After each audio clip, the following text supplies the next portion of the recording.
Hey hi everyone, so welcome to Guidely. So आप सभी लोग जब सेटिंग अरेंजमेंट सॉल्व करते हैं रीजनिंग सेक्शन में, तो आपने देखा होगा लाइव क्लासेस में कुछ बच्चे 2 मिनट के अंदर अंदर आंसर कर देते हैं। क्यों करते हैं? उसके पीछे कारण ये है कि वो लोग खुद प्रैक्टिस करते हैं एक तो, और वो लैंग्वेज को बहुत जल्दी समझते हैं। तो आज इस सेशन में हम थोड़े कुछ अच्छे वर्ड्स हैं, कुछ अच्छी लैंग्वेज हैं, उनको मैं समझाऊंगा यहाँ पे।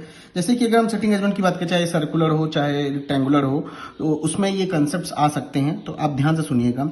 कैसे होता क्या है कि 8 लोग बैठे हैं या 10 लोग बैठे हैं या 6 लोग बैठे हैं या ऑड नंबर ऑफ पर्सन्स बैठे हैं, इस तरीके से बैठाना होता है।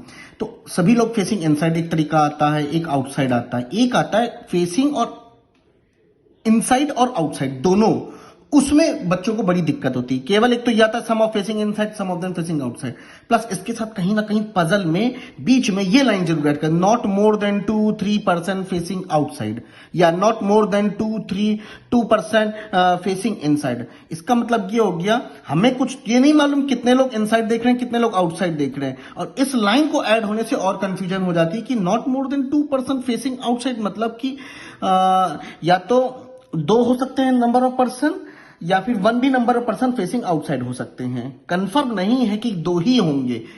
समझ में आया? ये लाइन कभी कभी कंफ्यूज करती है स्टूडेंट्स को। बाकी ये वाली लाइन देखिए, no two immediate neighbour facing same direction. इस लाइन का मतलब क्या हुआ? No two immediate neighbour facing same direction, मतलब ये मान लीजिए ये इसका नेबर ये है, इसका नेबर ये है, तो ये दोनों सेम डायरेक्शन में नहीं होने चाहिए। उसी तरीके से ये दोनों सेम डायरेक्शन में। इसका मतलब ये हो गया, जब भी आपको ये दिखे some of them facing inside and some of them facing outside, और ये लाइन कहीं मिल जाए, इस तरीके की लाइन मिल जाए, तो भाई कुछ नहीं, अल्टरनेट कर देना, एक बार अंदर एक बार बाहर, एक बार अंदर एक बार बाहर, कुछ भी कहीं से, या बाहर से शुरू कर सकते हो तुम, कुछ भी, ठीक है ना।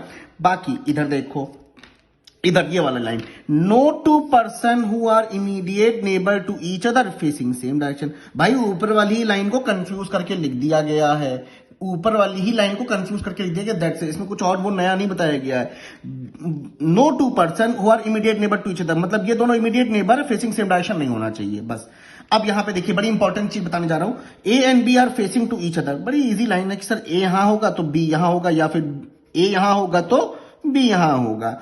ए इज फेसिंग बी, ए मान लीजिए यहां है, तो ए फेस कर रहा है बी को, बट बी की डायरेक्शन इनसाइड है कि आउटसाइड है नहीं मालूम। मोस्टली बच्चे यहां पे गलती कर देते हैं, ठीक है ना। तो बी की डायरेक्शन हमको नहीं मालूम, लेकिन बोला ए इज अपोजिट टू बी। मान लीजिए ए यहां है, तो ए के अपोजिट में बी ये चला जाएगा, तो अगर हम ए के रिस्पेक्ट से देखें तो बी यहां आएगा। अब हम अपोजिट की बात कर रहे हैं, तो ये आगे फंडा यूज होगा, प्लीज एंड तक बने रहिएगा, इसका बहुत अच्छा यूज होगा। देखिए, अगर 6 लोग हैं तो उसका अपोजिट कौन है? तीसरा। देखो यहाँ 6 लोग हैं तो इसके रिस्पेक्ट से 1 2 तीसरा नंबर। 8 लोग हैं तो 8 लोग यहां हैं, इसके रिस्पेक्ट से 1 2 3 4 चौथा इंसान अपोजिट है, तो 10 का पांचवा, 12 का छठा, ये आपके सामने, आपको ध्यान रखना है तुरंत, इतना सोचना भी नहीं है उस टाइम तो वहां पे। अब बात हम आगे की कर लेते हैं कि ये वाली लाइन देखिए, the immediate neighbour of B facing opposite of बीज फेस। यहां पे साफ कह रहा है, मान लीजिए बी का फेस हमने सपोज किया अंदर है, तो बी का फेस अंदर है, तो इसके इमीडिएट नेबर कौन हुए? ये और ये हुए। कहां देखेंगे? अपोजिट में देखेंगे। अगर बी अंदर देख रहा है तो ये बाहर देखेंगे, ठीक है ना। अब यहां पे बी मान लीजिए बाहर देख रहा है तो ये अंदर देखेंगे। अच्छा सर, जब मालूम ही नहीं कि बी की डायरेक्शन कहां देख रहा है, तो ये दोनों केस को बनाते हुए हमें पॉसिबिलिटी को चेक करना पड़ेगा, हमें दोनों पॉसिबिलिटी को चेक करना पड़ेगा। Is that okay? ये बोलता है the immediate neighbour of B facing same direction of B, मतलब बी मान लीजिए अंदर है, तो इसके इमीडिएट नेबर कौन हुए? ये हुए, ये हुए, उसी डायरेक्शन में देखेंगे जैसा कि बी की देख रहा है, मतलब अंदर अंदर। अगर बी बाहर देख रहा है तो ये भी बाहर, ये भी बाहर, दैट्स इट, ठीक। अब most important, the immediate neighbour of B facing opposite direction to each other. ये ईच अदर जानते हैं किसको दिखा रहा है? बी के नेबर्स, ये और ये, ठीक है। हमें इसमें बी की डायरेक्शन से कोई मतलब नहीं है। अगर इसका मिल गया अंदर, तो ये पक्का ये वाला बाहर दिखेगा। अगर मान लीजिए ये वाला बाहर, तो पक्का ये वाला अंदर। इसमें बी की डायरेक्शन से कोई मतलब नहीं है हमको। ये कुछ लाइंस है जो कि तुरंत समझनी होती हैं। अब आगे देखिए, मोस्ट इंपॉर्टेंट नोटेशन, ये वाला सबसे इंपॉर्टेंट, इसलिए कहा था एंड तक जोड़ना। Number of person sits between A and B is same as number of person between C and B. बेटा, इस लाइन को कहते हैं कि B was exactly exactly between A and C. इस लाइन को छोटा भी कर सकते थे, कह रहा कि number of person between A and B was between B and C, बस खत्म। तो मतलब ए और सी के बीच में, ए और सी के बीच में एक तो ध्यान रखना ऑड नंबर ऑफ पर्सन होंगे, और बी जो होगा एग्जैक्टली बिटवीन में होगा ए बी और बी सी। मतलब मान लो ए और बी के बीच में दो हैं, तो बी और सी के बीच में भी दो हैं। इसका मतलब ये हो गया कि अगर दो ये और इसको काउंट कर लें तो 5, तो ऑड नंबर ऑफ पर्सन होंगे। आइए एग्जांपल के तौर पर समझते हैं। यहां पे देखिए, मान लीजिए मैंने यहां पे रखा ए, ठीक है, मान लीजिए मैंने यहां रखा ए, बी को एग्जैक्टली बिटवीन में बैठाना है, तो सी की रखने की पॉसिबिलिटी कहां कहां हो सकती है? सी यहां थोड़ी ना आएगा, सी यहां आएगा, बिल्कुल आएगा, तो बी यहां हो सकता है, ठीक है, यहां। लेकिन सी को यहां रखना बिल्कुल भी नहीं रखना अलाउ है। क्यों? क्योंकि ए और सी के बीच में कितने नंबर ऑफ पर्सन हो गए? 2, और 2 के बीच में हम एग्जैक्टली बिटवीन तो बैठा नहीं सकते, तो यहां नहीं रख के चेक करेंगे, यहां रख के चेक करेंगे। ए और सी के बीच में 3 पर्सन है, तो यहां पे बी आ सकता है। इस तरीके से हमें चीजों को देखना है।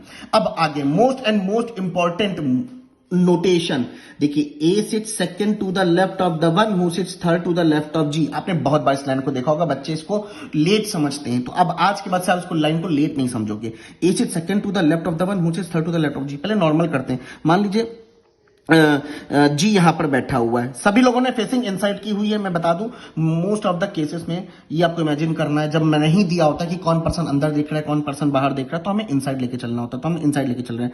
मान लीजिए जी आपका अंदर देखा, सभी लोगों ने अंदर देखा है, तो इससे थर्ड लेफ्ट में 1 2 3 थर्ड लेफ्ट में, इसके रिस्पेक्ट से ए सेकंड लेफ्ट में, मतलब ए यहां आ जाएगा। आप ऐसे ही करोगे। लेकिन एक चीज यहां पे नोटिस करो, A sits second to the left, second left मतलब 2L, the one who sits third left plus third left. भाई सीरीज आता है alphanumeric, left left right right, तो ऐड करते तो 3 + 2 5, फिफ्थ लेफ्ट। इसको कैसे करोगे कि जी के फिफ्थ लेफ्ट में ए आ जाएगा, दैट्स इट। इसको नोटेशन लिखने का तरीका मैंने आपको बताया है। कभी भी ऐसी लाइन पढ़ोगे तुरंत ये लिख देना, जिस तरीके से ये दिया हुआ। अब ये यहां पे सेकंड की जगह थर्ड भी हो सकता है, फोर्थ भी हो सकता है, वो अपने ऊपर डिपेंड करता है, ठीक है। अब वैसे ही देखो, अब मान लो जी यहां, तो जी से फिफ्थ 1 2 3 4 5, यहां पे ए डायरेक्ट लिखोगे, डायरेक्ट, यानी कि पहले इसको ऐसे जाओगे फिर यहां से ऐसे करोगे, टाइम जाएगा, सेकंड्स बचाने हैं आपको, यहां पे सेकंड्स बचाने हैं, ठीक है ना। अब बात कर लेते हैं यहां वाले की, A sits second to the right of the one who sits third to the left of G. अब यहां पे राइट है और यहां पे लेफ्ट है, तो देखो second left second right 2R, second right, और third third left third left, ठीक है ना। इतना लिखने के बाद पहले इसको हम नॉर्मली करते हैं। देखिए जी से थर्ड लेफ्ट में 1 2 3 यहां तक है, इसके रिस्पेक्ट से सेकंड राइट में, मतलब यहां पे ए आ गया, इमीडिएट जी के इमीडिएट लेफ्ट में ए आ गया। अब देखो 3L - 2R, क्या करेंगे 1, लेकिन कौन सा लगेगा, लेफ्ट की राइट? सर जो बड़ा वाला है उसको ले लेंगे। 1L का मतलब होता है, 1L का मतलब होता है इमीडिएट, 2L का मतलब होता है सेकेंड लेफ्ट, 3L का मतलब होता है थर्ड लेफ्ट। तो डायरेक्ट जी के इमीडिएट लेफ्ट में ए, जैसे ये दिखा, क्योंकि यहां राइट है और यहां लेफ्ट है, इसीलिए सबट्रैक्ट किया। अगर राइट राइट होता तो एडिशन करते। ये बहुत इंपॉर्टेंट चीजें थी। ये सब चीजें आप ना दोबारा 1-2 बार इस वीडियो को देखोगे तो समझ में आएंगी चीजें।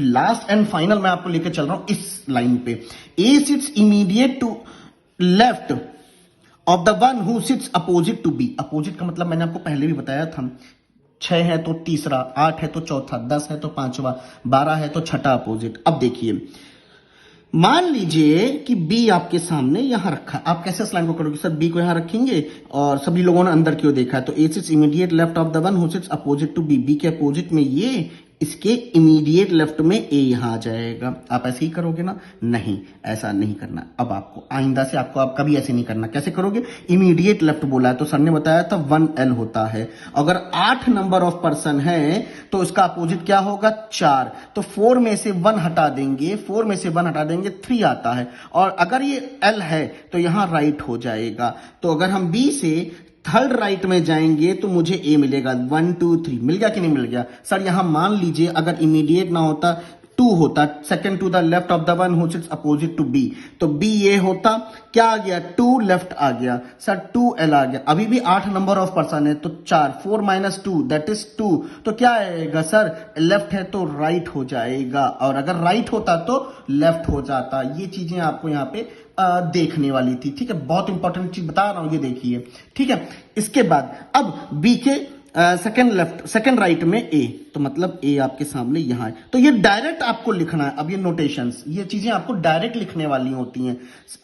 अगर यहां लेफ्ट की जगह राइट होता तो यहां पे हो जाता लेफ्ट हो जाता। बात समझ में आ रही है? कोई भी डाउट होता है तो आप मेरा टेलीग्राम ग्रुप ज्वाइन कर लीजिए, पूछिए मुझसे, सर ये पॉइंट मुझे समझ में नहीं आया, प्लीज बता दीजिए। बाकी आपको प्रैक्टिस करनी है पजल की, तो 500 पजल सीरीज को मैं दे रहा हूं लिंक में, जरूर देखिए। बाकी बेस्ट ऑफ लक। और गाइडली का पीडीएफ बंडल, वहां पे सर्कुलर अरेंजमेंट टॉपिक है, अरे number of plenty of question है, जाइए डाउनलोड करिए, पीडीएफ को देखिए और प्रैक्टिस करिए। Practice makes man perfect. तो best of luck guys, bye, take